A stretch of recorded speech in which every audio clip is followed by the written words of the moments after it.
ഞാൻ അരി കഴുകിക്കൊണ്ടിരുന്നപ്പോൾ കണ്ടൊരു പ്രതിഭാസം നിങ്ങളെ കാണിക്കാമെന്ന് വിചാരിച്ചു. സി, എൻ്റെ കൈ കണ്ടോ?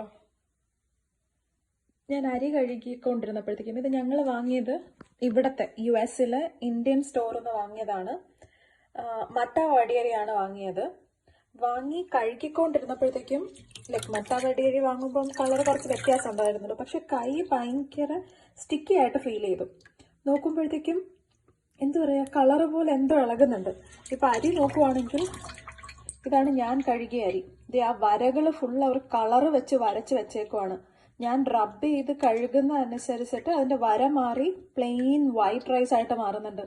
എന്തിനാണോ ഇങ്ങനെ മനുഷ്യരെ പറ്റിക്കണമെന്ന് ഒരു പിടിയില്ല. ബേസിക്കലി ഇതിന്റെ കുറെ അരി ഞങ്ങൾ കഴിച്ചു, ചോറ് വെച്ച് കഴിച്ചു.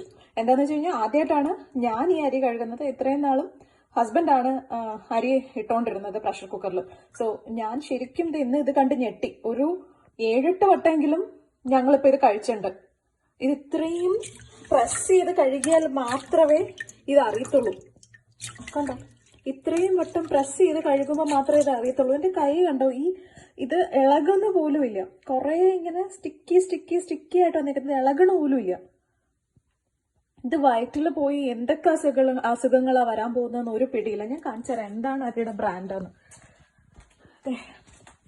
Udupi red matta rice. എന്നിട്ട് അവർ അതിന്റെ ഇൻഗ്രീഡിയൻസിൽ may contain peanuts, tree nut, soy, milk, wheat, sesame, mustard, celery എന്നൊക്കെ എഴുതിയിട്ടുണ്ട്. എന്തിനാണോ മട്ട വടിയരിയിൽ ഈ ഇൻഗ്രീഡിയൻസ് ഒന്നും എനിക്ക് പിടിയിട്ടില്ല.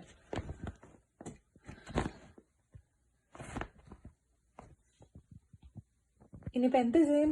ഇത്രയും ഇതിൽ ഇപ്പൊ നോക്കിക്കഴിഞ്ഞു കഴിഞ്ഞാൽ ഇതിലൊരു കുറച്ച് ഭാഗം എടുത്തു കഴിഞ്ഞു.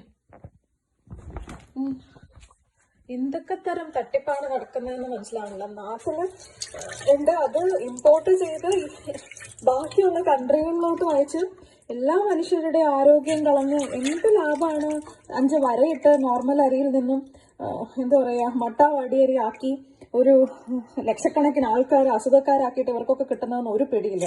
ഇവർക്കൊക്കെ എഗൻസ്റ്റ് എങ്ങനെ കംപ്ലൈന്റ് ചെയ്യണമെന്നും പോലും എനിക്കറിയത്തില്ല. എനിവേ റിസർച്ച് ഓക്കെ, എന്ത് ചെയ്യാൻ പറ്റും എന്ന് വെച്ച് കഴിഞ്ഞാൽ ചെയ്യുന്നതാണ്. എന്തെങ്കിലും ഫുഡ് കംപ്ലൈന്റ് രീതിയിൽ ഇവരുടെ പേര് കൊടുത്ത് ചെയ്യാൻ പറ്റുവാണെങ്കിൽ ഞാൻ അത് ചെയ്യാൻ തന്നെയാണ് പ്ലാൻ ചെയ്തിരിക്കുന്നത്.